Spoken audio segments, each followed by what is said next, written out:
Antes das grandes navegações, a Europa estava passando por um período difícil, pois o rei da França, Filipe IV, o Belo, decidiu cobrar impostos da igreja para resolver seu problema financeiro com o exército. Isso era proibido.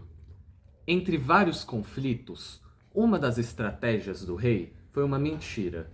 Filipe IV começou a acusar o Papa de ser um herege satanista. O problema evoluiu de tal forma que o Papa Bonifácio VIII excomungou o rei francês.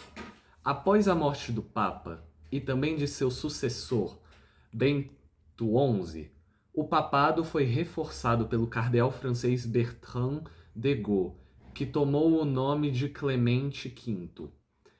Ele foi mais diplomático com o rei francês do que seus antecessores, preferindo decretar uma suspensão não definitiva dos templários para manter a idade da igreja, pois havia a ameaça de criação de uma igreja francesa autônoma e separada de Roma.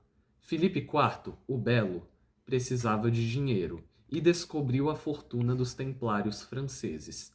Pediu uma enorme quantia emprestada, o que foi concedido. Contudo, era um dinheiro que seria utilizado na nova cruzada desejada por Jacques de Molay, o grão-mestre templário. Quando o grão-mestre soube do empréstimo, decidiu expulsar o tesoureiro. A estratégia do rei era a mesma que ele utilizou contra o Papa: mentiras. Filipe IV acusou os templários de serem hereges, apóstatas e sodomitas. Assim, foi aberto um processo judicial contra os pobres cavaleiros de Cristo. Problemas de humilhações e torturas de neófitos foram encontrados no rito de iniciação dos templários, algo não previsto na regra original de São Bernardo. Os problemas encontrados não eram suficientemente graves para a extinção da Ordem Templária, mas o rei precisava de dinheiro e também desejava substituir o Papa. Clemente V queria absolver os templários, mas estava doente e não conseguiu enfrentar a oposição de Filipe IV. Em 1314, a Ordem dos Templários foi dissolvida e Jacques de Molay, mesmo sendo inocente, foi condenado à fogueira. Os templários que restaram pela Europa pediram asilo político ao rei de Portugal, Dom Dinis I, que os refugiou em seu reino. Junto ao rei lusitano, os templários fundaram a Ordem dos Cavaleiros de Cristo, que, com seu poder financeiro, começaram a construir navios para as grandes navegações. Navegações espanholas, chegada à América. Não somente os portugueses realizaram grandes feitos durante as grandes navegações. É acreditado aos espanhóis o feito de terem organizado a expedição que trouxe os europeus ao continente americano pela primeira vez, desde que exploradores vikings estiveram na América do Norte, entre os séculos X e XI. Durante grande parte do século XV, a Espanha enfrentava questões que não a permitiram lançar-se antes da exploração atlântica. Houve guerras dinásticas e conflitos contra os mouros em Granada, no sul da Península Ibérica. Além disso, a unificação territorial espanhola começou a esboçar-se com a união de dois reinos, Castela e Aragão. A expulsão dos mouros também fez parte dessa unificação territorial. Os reis Isabel de Castela e Fernando de Aragão foram convencidos a financiar a expedição de um genovês que dizia ser possível alcançar a Ásia pelo oeste. A expedição de Colombo tinha 3 embarcações, que chegaram ao arquipélago das Bahamas em 12 de outubro de 1492. A ilha que Colombo chegou era chamada pelos nativos de Guanahani, mas ele a nomeou San Salvador. Colombo morreu em 1506 e não foi convencido de que tinha chegado a um novo continente. Ele sempre acreditou ter chegado a alguma parte da Ásia. Navegações portuguesas. Em 1500, a expedição de Pedro Álvares Cabral chegou ao Brasil para investigar as possibilidades que os portugueses teriam na América. Considera-se que as grandes navegações portuguesas foram iniciadas em 1415, quando os portugueses, durante o reinado de Dom João I, conquistaram Ceuta, no norte do continente africano. Ceuta era parte dos interesses portugueses, que queriam alcançar o ouro árabe e também manter contato com o reino mítico de Preste João, a fim de guerrear contra os muçulmanos. Depois de Ceuta, uma série de outras expedições oceânicas foram realizadas, e a prioridade portuguesa foi a de explorar a costa do continente africano. Isso porque os portugueses desejavam encontrar, por meio da costa africana, uma rota que os permitisse alcançar as Índias. Esse desejo foi reforçado em 1453, quando Constantinopla foi conquistada pelos otomanos e o acesso às especiarias ficou limitado. As especiarias eram mercadorias importantes na Europa porque ajudavam na conservação dos alimentos e melhoravam o gosto, sobretudo das carnes. Também eram utilizadas na elaboração de cosméticos e na produção de medicamentos e eram uma mercadoria de altíssima lucratividade. Durante as expedições que exploravam a costa africana, os portugueses chegaram a locais onde nunca haviam estado. Em 1420, chegaram a Madeira. Em 1427, a Açores. Em 1460, as ilhas de Cabo Verde. E, em 1471, chegaram a São Tomé. No entanto, não apenas de descobertas de locais foram feitas as grandes navegações. Em 1434, um marco importante aconteceu: o contorno do Cabo do Bojador. Esse cabo fica atualmente próximo do litoral da Saara Ocidental e é marcado por uma série de corais pontiagudos e por barcos de areia e locais de baixa profundidade. O lugar era alvo de muitas lendas justamente porque muitos navios desapareciam nele ou simplesmente não conseguiam atravessá-lo. Muitos portugueses acreditavam que o Cabo do Bojador era um dos limites do mundo e, por isso, era impossível ultrapassá-lo, mas o navegante Gil Eanes conseguiu tal feito. Poucos anos depois, os portugueses começaram a usar uma embarcação que se tornou mais apropriada para a navegação marítima, a caravela. A caravela era mais eficiente em situações em que o vento soprava contra e foi a principal embarcação portuguesa até o século XVII. Superar o Cabo da Boa Esperança em 1488 permitiu com que Portugal estabelecesse uma rota marítima até as Índias. Durante o reinado de Dom João II, um novo feito importante aconteceu: o Cabo da Boa Esperança, no sul da África. Foi superado pelo navegante Bartolomeu Dias em 1488. Essa expedição permitiu que as embarcações portuguesas conseguissem superar as águas agitadas desse cabo e deu possibilidade para que uma rota entre Portugal e as Índias fosse estabelecida. O feito de Bartolomeu Dias permitiu que o navegante Vasco da Gama descobrisse um caminho por mar que ligava Portugal às Índias. A viagem de Vasco da Gama foi realizada entre 1497 e 1498, portanto, durante o reinado de Dom Manuel I. Outro grande feito português foi montar a expedição que chegou ao Brasil em 1500. Essa foi a expedição de Pedro Álvares Cabral, que chegou aqui em 22 de abril de 1500.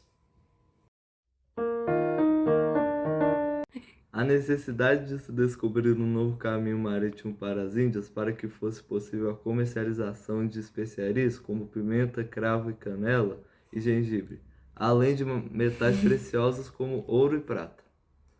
Motivos religiosos, expansão da fé cristã, interesse na propagação do cristianismo nas novas terras.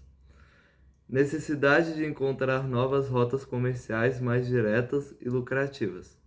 Isso ocorreu porque, após a queda de Constantinopla pelos turcos otomanos, as rotas comerciais entre a Europa e o Oriente foram interrompidas, pois os turcos passaram a cobrar impostos dos europeus. Aperfeiçoamento das técnicas de navegação, como a bússola, a caravela, o quadrante, a ampulheta, entre outros. Aliança entre o rei e a burguesia. O rei tinha prestígio, mas pouco poder e dinheiro. A burguesia tinha dinheiro, mas não tinha poder nem prestígio. Consequências econômicas. Crescimento do comércio internacional. A abertura de novas rotas comerciais ligou os continentes, ampliando o comércio global. Isso levou a um aumento significativo no fluxo de mercadorias e riquezas, como ouro, prata, especiarias e outros produtos valiosos. Auge do capitalismo. A riqueza proveniente das colônias ajudou no desenvolvimento do capitalismo. A exploração das colônias levou à acumulação de capital, que foi fundamental para a formação de uma economia globalizada. Formação de empresas e corporações.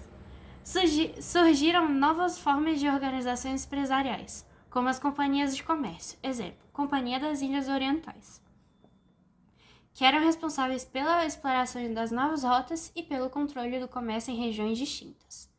Exploração de recursos naturais. As potências coloniais buscaram explorar recursos naturais, como metais preciosos, especiarias, tabaco, açúcar e outros produtos das colônias, o que gerou grandes lucros para a Europa, mas também levou à destruição de ecossistemas locais. Consequências políticas. Formação de impérios coloniais. Portugal, Espanha, Inglaterra, França e Países Baixos criaram vastos impérios coloniais, estabelecendo controle sobre territórios da África, Ásia e América. Isso gerou um equilíbrio de poder entre as potências europeias. Mudanças nas fronteiras e na geopolítica. As navegações alteraram o mapa político do mundo, com a criação de novas fronteiras e a divisão do mundo entre as potências coloniais, muitas vezes por meio de tratados como o Tratado de Tordesilhas em 1494, que dividiu o Novo Mundo entre Portugal e Espanha. Centralização do poder. O aumento da riqueza colonial ajudou a fortalecer os estados europeus e facilitou a centralização do poder nas monarquias, particularmente em Portugal e Espanha, o que contribuiu para o fortalecimento do absolutismo. Consequências sociais. Estratificação social nas colônias. A colonização levou à formação de hierarquias sociais nas colônias, com os colonizadores europeus no topo e as populações indígenas ou africanas na base. A sociedade nas colônias era caracterizada por uma forte desigualdade. Aumento da escravidão. O tráfego transatlântico de escravizados aumentou significativamente. Milhões de africanos foram forçados a trabalhar nas plantações e minas das colônias americanas, o que teve um impacto devastador nas populações africanas e gerou profundas desigualdades raciais que perduram até hoje. Mistura cultural e mestiçagem. A interação entre diferentes povos e culturas levou à formação de novas identidades culturais nas colônias. Houve também o surgimento de populações mestiças, uma consequência das relações entre colonizadores, indígenas e escravizados. Consequências demográficas. Alterações na população das colônias. A colonização resultou em um aumento populacional nas colônias, com a chegada de europeus e a importação forçada de africanos. Ao mesmo tempo, as populações indígenas foram drasticamente reduzidas devido a doenças, guerras e trabalho forçado. Emigração europeia. Durante as grandes navegações, muitos europeus migraram para as colônias em busca de oportunidades, como comércio, trabalho nas plantações ou em atividades agrícolas. Consequências culturais e científicas. Renascimento do interesse pelo conhecimento. O contato com novas terras e povos gerou um grande interesse por geografia, astronomia e navegação. Cientistas e cartógrafos como Pedro Álvares Cabral, Vasco da Gama e Cristóvão Colombo contribuíram para avanços na ciência e da navegação. Troca cultural e de conhecimentos. A interação entre os diferentes povos levou à troca de produtos, alimentos, tecnologias e até ideias. Exemplos incluem a troca de alimentos com batatas, milho, café, cacau e tabaco, que mudaram dietas em todo o mundo. Cristianização de povos indígenas. A evangelização de populações nativas foi o objetivo central das potências coloniais, especialmente para os portugueses e espanhóis. Igrejas e missões religiosas foram estabelecidas nas colônias para converter os povos indígenas ao cristianismo. Consequências filosóficas e ideológicas. Universalização do pensamento europeu. As grandes navegações contribuíram para a disseminação da visão europeia do mundo e da ideia de que as culturas ocidentais eram superiores. Isso justificou a colonização e a exploração dos povos não europeus. Desenvolvimento do pensamento humanista. O contato com novas culturas e a descoberta de novas terras incentivaram o questionamento sobre as próprias crenças europeias, dando força ao movimento humanista e ao desenvolvimento das ciências. Consequências para as populações indígenas. Destruição de culturas e civilizações.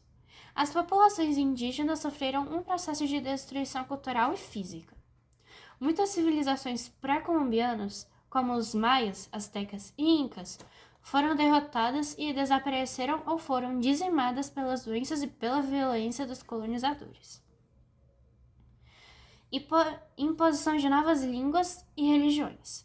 As línguas indígenas foram marginalizadas em muitas áreas, sendo substituídas pelas línguas dos colonizadores, como espanhol e português. A religião cristã foi imposta, destruindo muitas práticas religiosas locais.